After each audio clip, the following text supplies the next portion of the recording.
Good evening, nation. This is Michael Fontanella here with my co-founder of this great podcast, Michael Porcelli. I'm feeling a little under the weather tonight. I have a little upper respiratory happening. Nothing to get me down. If it was my last day on earth, I'd be here in Porch's basement making this video, and we all know that's the truth. So without further ado, first of all, I just want to say we have a huge lot going on in this weekly. We have a lot of information going to get thrown at you. So buckle up for the ride, and let's take a look at Rapid Fire. Alright, you're not on fire! I knew it, you're lying! I'm fired! I'm on fire!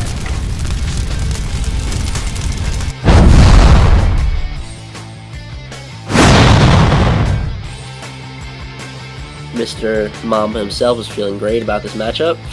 He was talking it up last weekly report. He said this was his week. He had two guys on a bye. Who did he have on a bye? He had Ezekiel Elliott and Greg Olsen on a bye, as well as Big Ben hurt. So this was Mamba's chance to win here and make them finally have a loss.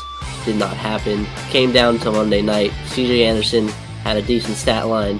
However, Denver loves to just spread the ball around on offense. Devontae Booker ate away at CJ's potential on Monday night. Absolutely killed Daniel Koster's momentum.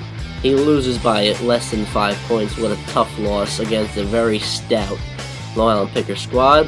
Le'Veon Bell, with the volume he gets, is always going to be a lock-in running back one. Jack Doyle had a huge week. He said between 3 guys or 4 guys, they had like 40 receptions. Like Michael Thomas, Jack Doyle, and Larry Fitz, and somebody else had like 9 catches on average each. So this was definitely a heartbreaker for Mamba. Better things to come. Long Island Picker stays undefeated.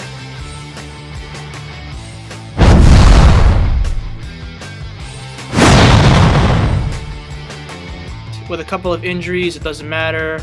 Finds a way. Gillislee was a bit of a disappointment, but Jaquiz, T.Y., Jeremy Hill finally, they all pick it up. Kelsey still, that's going to be a problem. We knew that was going to be a problem, but Font is finding a way to keep the train moving on. Fish, still got those tickets, Fish. Font might be right. I might have to scalp those away. Phil Rivers, meh. David Johnson, I can't keep talking about David Johnson, man. You gotta get those wins, man. Lambeau 17. I mean, when Lambeau's one of the best players in your team, that's a problem. It's not enough for Fish. I think Font might be right. I think Fish might be falling a bit.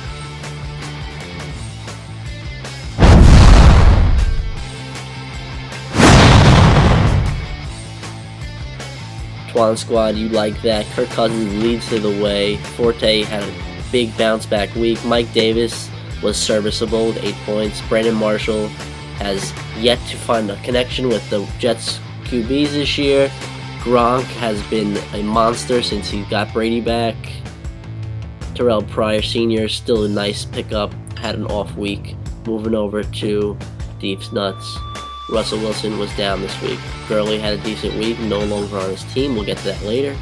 Zach Zenner, Jeremy Maclin. We've been thinking Jeremy Maclin would be breaking out the last 3 weeks. He is disappointed every single week. Must be driving Mike crazy. Deep's Nuts falls to 3-4. And Twan Squad is still staying alive, staying relevant, and he will be moving on to next week's matchup.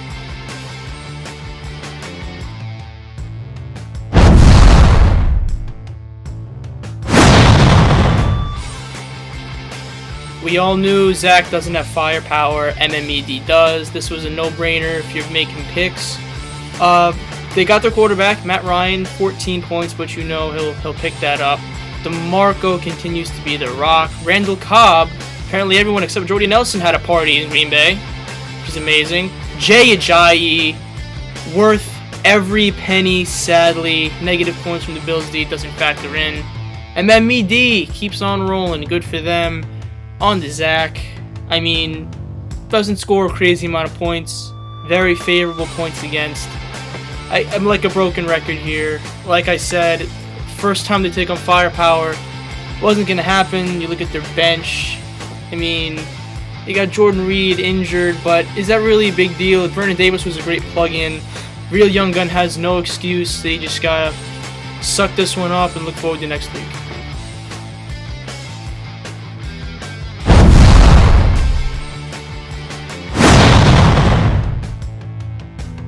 New England Porches just crawls to 80 points, not even 78 points. Whether it was Matt Jones, who consistently is hot and cold, or if it was Allen Robinson, Jordy Nelson, Kobe Fleener, Cameron Meredith, those guys combined.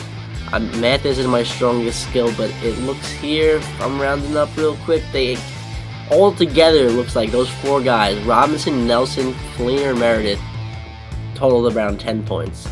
You can't have that. I mean, the Eagles' defense saved Porches' scoring line this week.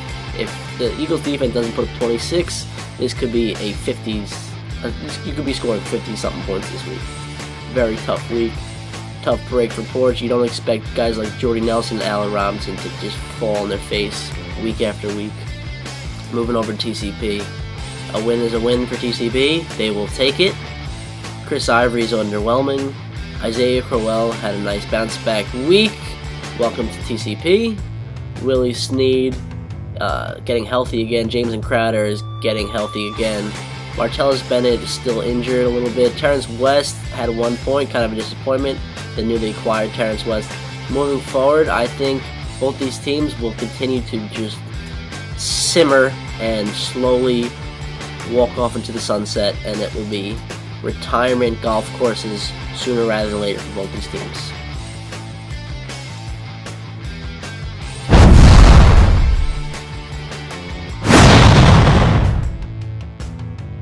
For the last time I'll be saying this, Team Derp Sauce versus Say My Name It. Team Derp Sauce goes out the way he came in.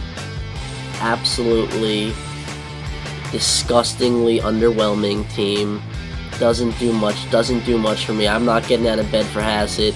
Absolutely, for Hassett's team, absolutely ridiculous. And we will get to why he's no longer in this league later.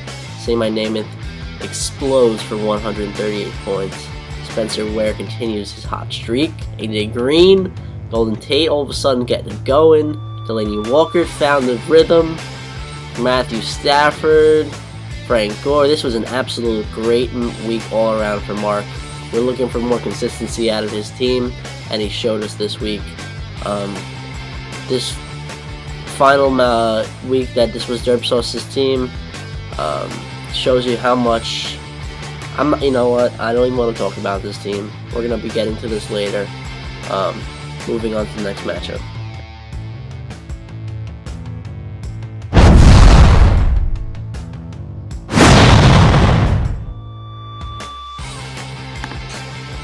Michael Fontanello is calling a lot of things these days. He predicted that Coach Jim would fall off the tracks, and seems as though that might be starting. Team Jacobs continues his hot streak, taking out Coach Jim.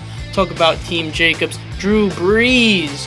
He starts the Pats running backs again, and they don't disappoint. I love this kid's fire and determination. You just gotta respect sports. The rest of the team was decent numbers every now and then, but to quote Team Jacobs, watch out. Coach Jim, after he loses to me, it looks like his season's going to fall off the rails. Andrew Luck, credit to you, Andrew Luck is still Andrew Luck, but again, you got some names, but Cooper putting up 5, Graham 8, it's not what you want. It's why you made a trade this week. We might get into that later, but Coach Jim, he's still scoring well, but he's gotta right in this. He's got to get that win back at some point. Again! Please don't let the invisible fire burn my friends!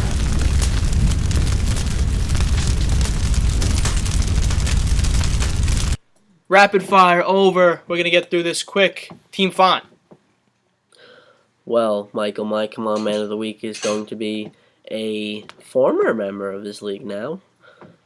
Team formerly known as Derp Sauce, Dennis Hassett. This previous week, played C.J. Spiller.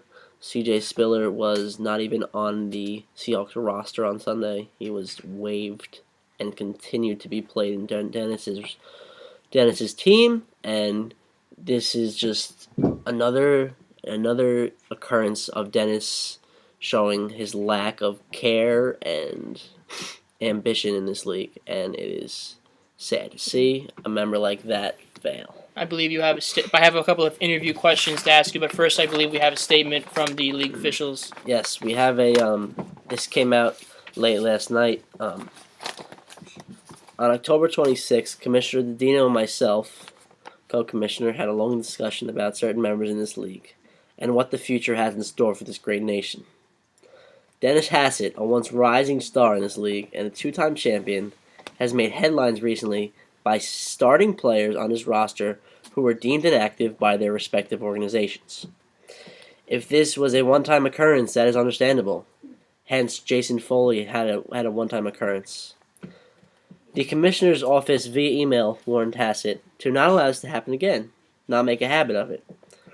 Fast forward to this week. C.J. Spiller was starting in Mr. Hassett's lineup and was ruled out hours before kickoff. Plenty of time to come up with a contingency plan to make a move to fill that spot, which he neglected to ultimately do. When this matter was brought to Hassett's attention, he told an NFL rep to relax and, quote, "Don't tell me what to do. This is unacceptable behavior by any owner and will not be tolerated. At this point, we have suspended Mr. Hassett indefinitely, and he's been put on the commissioner's exempt list. This is a league I plan on existing for my lifetime, and it's become very clear to me and other members in this league that Mr. Hassett lacks the drive and dedications it takes to be a part of this great nation. It's become crystal clear that Mr. Hassett could be facing a substance abuse issue." Substance abuse is not funny. "An issue that this league takes very seriously." And in quotes here it says David Goodman. "As our friend, we want Dennis to receive the help he needs to once again be a relevant member of society. We wish him all the best with his future endeavors. We wish him and his foot all the best with his future endeavors. And that being said, welcome to the league, Mr. Daniel Justino. God bless the great nation and good night." I'm not even bullshitting. That was great. That was a beautiful statement, either drafted by you or with the commission. Very good, answered a lot of questions, but now I have a few, as a hard-hitting journalist myself, a few questions to ask the man. One of the two men, few better people to ask than you. A couple of questions that I think the league wants to have answered. Okay, I might not be obligated to answer at this point, but you can fire them away. It's fine.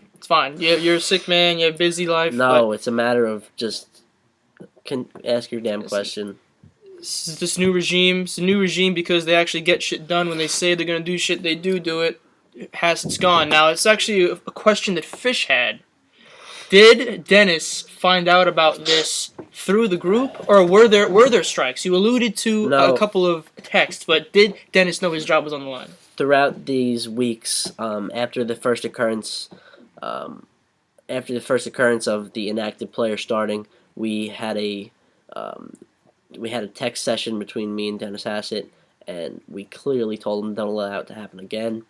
And he said okay. And after this last occurrence, the entire day after that, on Tuesday, I was trying to get Mr. Hassett's attention, and at least I wanted him to show that he cared about this league in some capacity.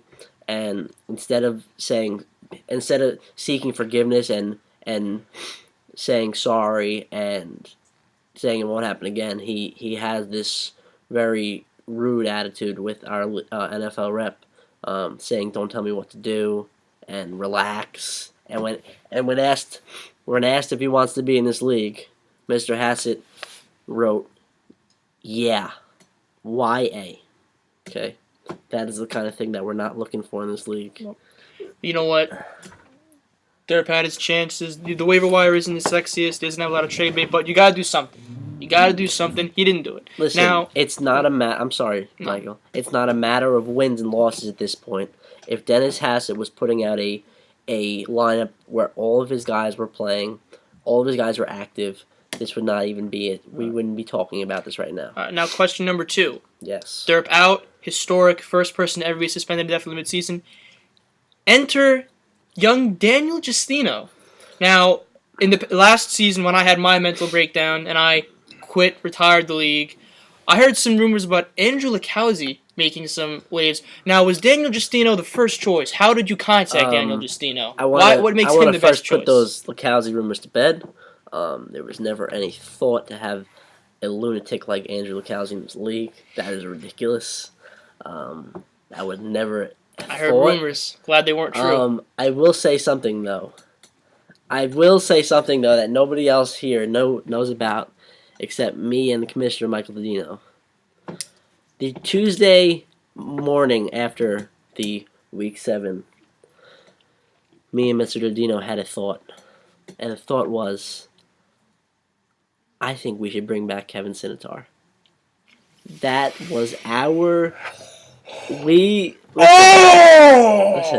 And it gets worse. Me and Mr. Dodino agreed on it. We make a group chat with Mr. Sinitar. Mr. Sinitar says, "Hey," Mr. Sinitar replies, "Hey boys, hope all's well. Appreciate the offer, but oh no, I'm slammed with school." That is the kid I know. Oh no, that's and as our audience member says, Daniel Coster, that is the kid and owner he knows. Now, this would have been a absolutely Cinderella story if Kevin Sinitar comes back in this league and takes the league by storm. All of a sudden, is flying solo in this league. He didn't take advantage of the opportunity, and you have to respect his schoolwork and what he believes in. For some reason, he believes in school, and so we moved on. And we did ask Mr. Sinitar to keep that quiet, which he did. But I think it is just right to know that I don't like to lie about anything. We did bring up Mr. Sinitar. Now, our next choice was absolutely, without a doubt, Mr. Justino. Now, I feel like Trump with these sniffles. Now, I have known Daniel Justino for a long time. He comes from a great background, great family. Grew up right on Park Avenue. Makes a great cold cut sandwich at Park Avenue Deli, where he was formerly a head chef. Now, we are glad to have him be part of this league. Yeah. He gets along with everyone. I don't know anybody that doesn't like Dan Justino because he doesn't talk shit about anybody. He's going to be up front with you. He will be answering text messages. Unlike Dennis Hassett did, which is another reason why Dennis Hassett was kicked from this league, he was not active at all on the waves at all. What's your third question, sir? Yeah. Well, again, I'm just doing some devil's advocate stuff, and I am on your side because I would feel sorry for Dirk if it were not for one reason. Is that when he finds out that he's excommunicated from the league and the group, he thinks it's funny. He thinks it's a joke. And if I were in Dirk's position and I found that out on the group, I would be pissed. I would be complaining. Dirk just didn't seem to care. And, it's not just this one occurrence with Dennis Hassett. It's been multiple occurrences, whether it's his DWI on draft night. Multiple DWIs on multiple draft nights. Drafting while intoxicated. Or if it's... he's not handcuffing his back. Not handcuffing your back. Such a rookie mistake. Dennis Hassett is...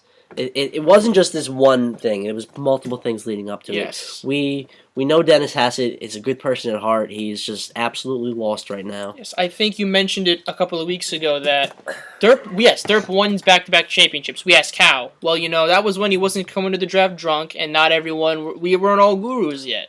Exactly. Derp got a little lucky. Dennis got a little lucky. On those championships. The thing is, it all came back to him and caught up with him, and we want him to find himself again because he's a good person at heart. We know that, but right now he's not fit to be in this league.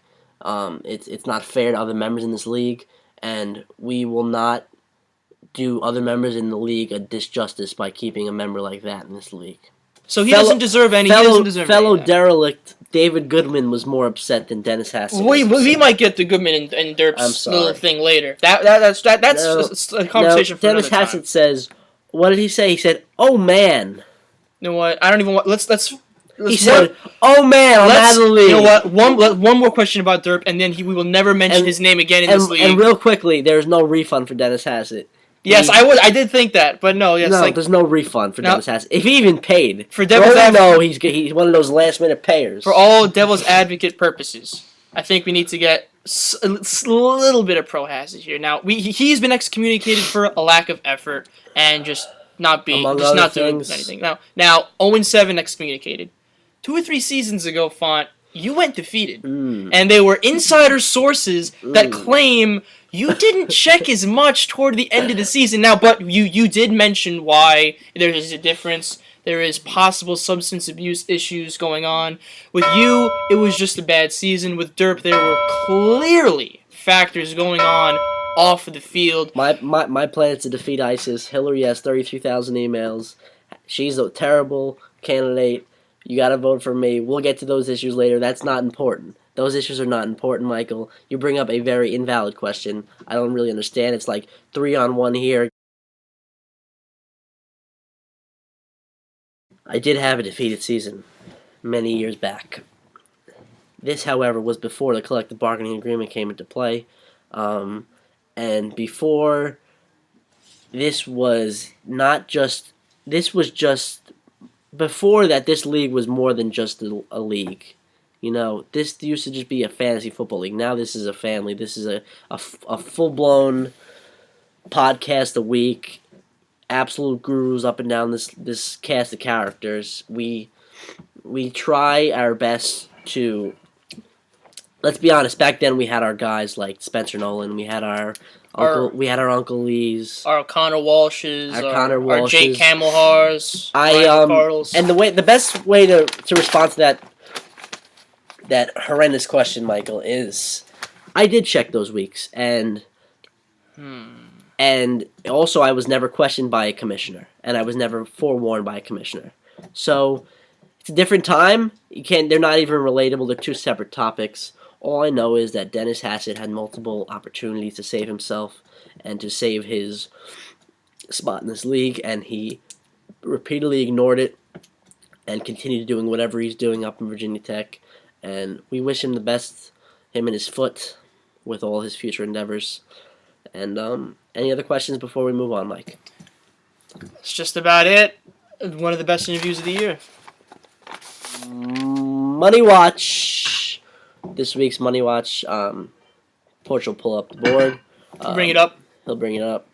And we had an interesting move this week. Team Jacobs, was it? Pretty much the only notable move, yes, Team Jacobs. Team Jacobs, after an explosion from Davante Adams, he bid $65 and claimed Davante Adams. Fun fact for you here from our intern Dan.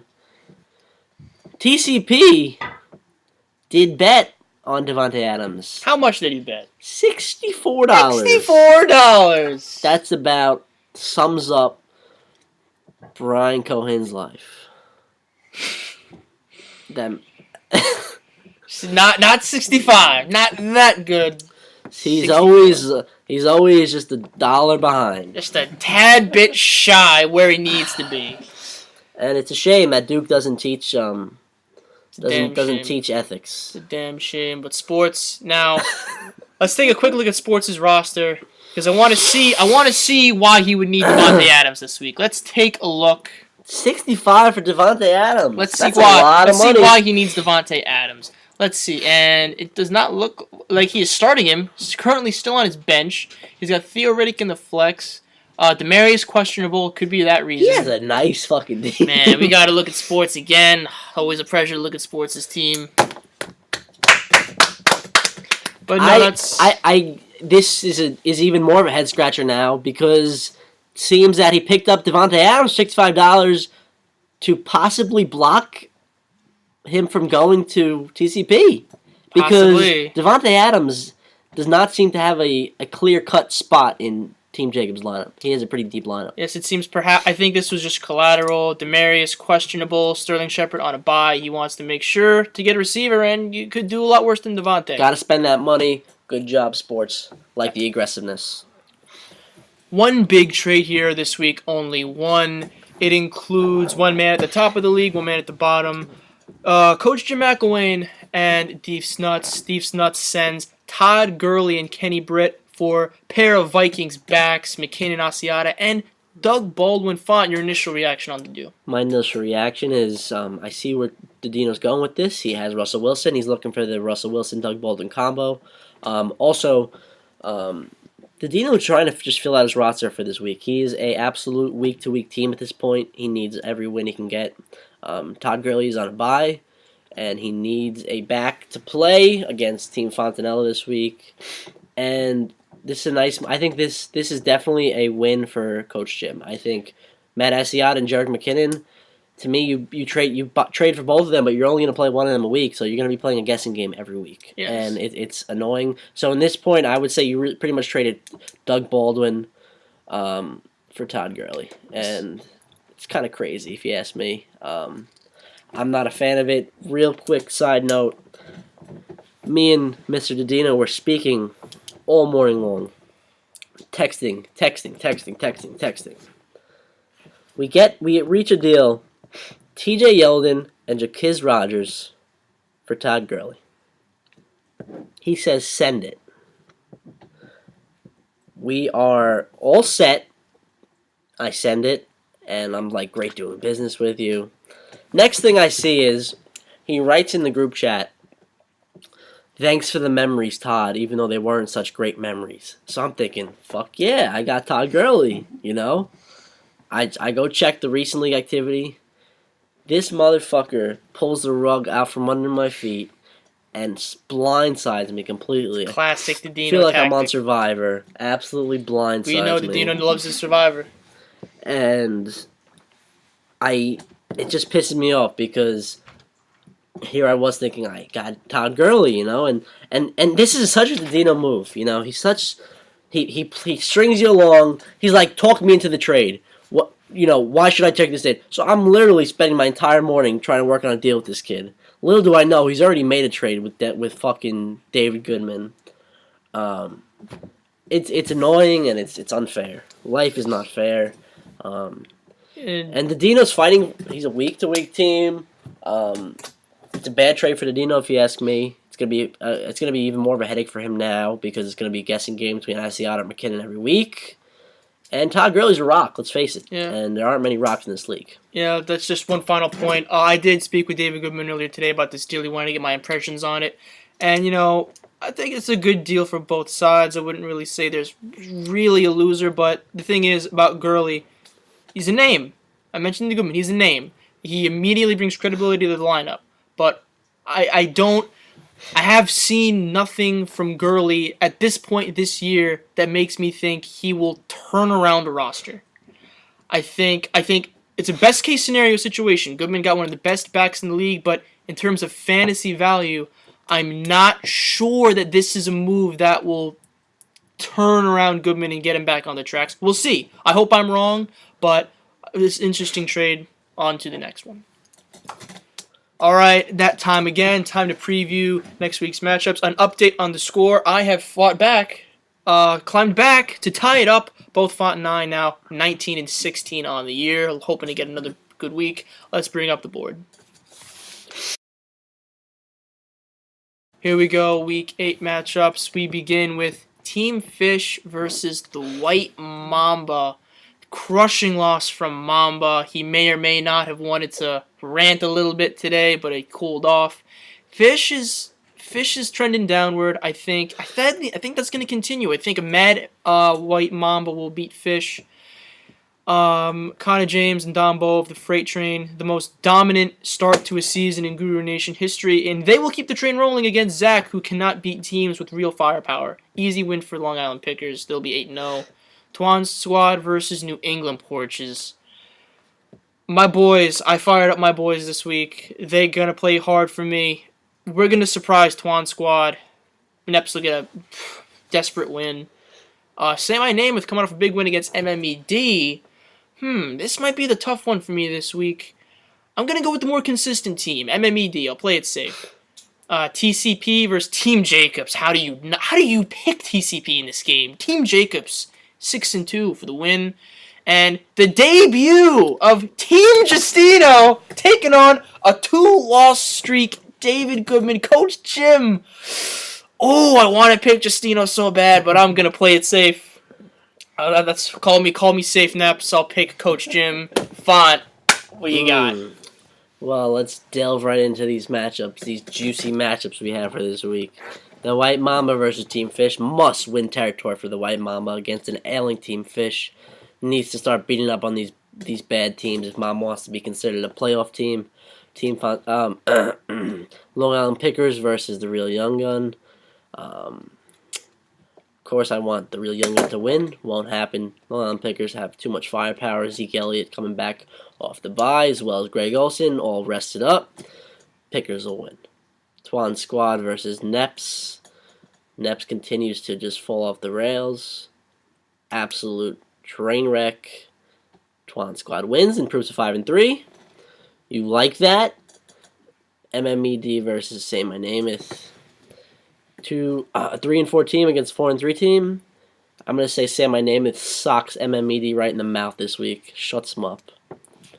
Evens up their records at 4-4 apiece.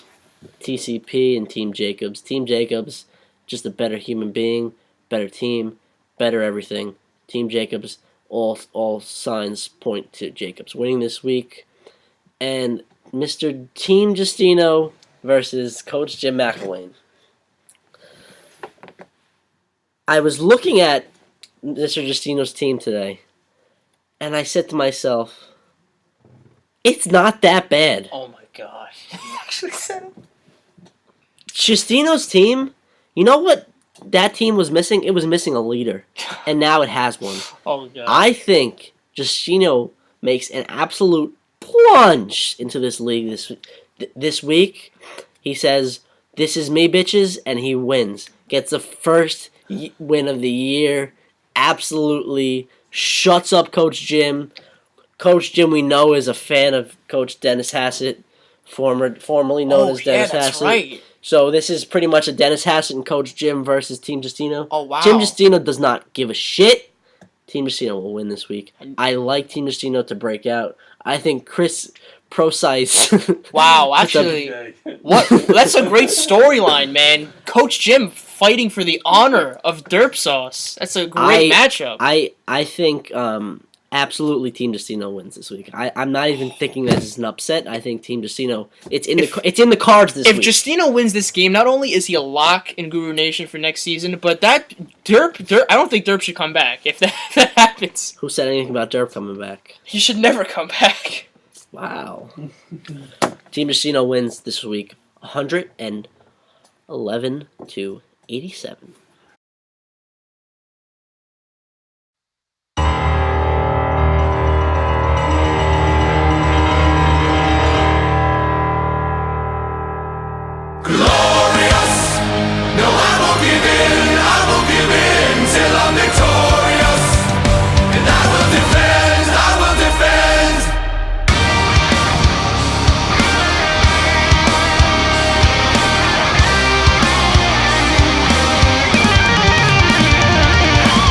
Here we go. Game of the week. A lot of trash talk. One of the great rivalries. The two commissions going at it. Beautiful storyline. Advantages almost all across the board for Team Font, the favorite. Cam, Shaquiz. Is Gillisley going to get the start? I guess we'll find out in a moment. Font's made his moves. He's stuck with his guys. Font, how do you think you match up against the number one commish? What do you mean number one commish? I don't understand that, but... I think you might disagree with that one. Okay, thank you. I think Team Fontanella wins this week. Angrily, he is very furious with Michael Dodino at this point. He backstabs him with this entire trade. Not happy about it. Turns out it worked out for me because he added a couple shitty guys to his roster. Other than Russell Wilson and Doug Baldwin having a great game, nothing about this team scares me. From Macklin to Asiata to Ty Montgomery, starting the Jets, to Tyler Eifert to Tyrell Williams, like blah blah blah blah. Looks like he's decided to go with Asiata over McKinnon. I think Jaquiz Rogers continues to be a horse for Tampa Bay. DeAndre Hopkins is my pick of the week, I think DeAndre Hopkins explodes this week. I think he puts up 27 this week. 27 this week against a very, very leaky Detroit secondary. Travis Kelce, I don't want to talk about it. Travis Kelce, catching Kelce, I watched an episode the other day. Absolutely depressing to see a guy fall off the rails so fast. His priorities change in a blink. Jeremy Hill continues his hot streak, building up some trade value in the few weeks. Mm-hmm. I will win this week, 115-97. One of them on one side we have one of the lowest scoring teams in the league. On the other side we have one of the best scoring teams in the league. It's not hard to make a decision. Team Font wins in a landslide. Feel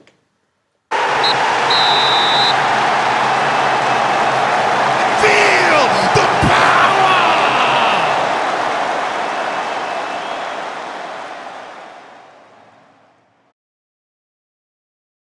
All right, the numbers 14 to 11 designated as the worst teams in the league. Sadly, this is the second time I have appeared on this list. Team Justino starting out at the bottom of the barrel. TCP doesn't move. D's Nuts doesn't really move. Only real bad one was me.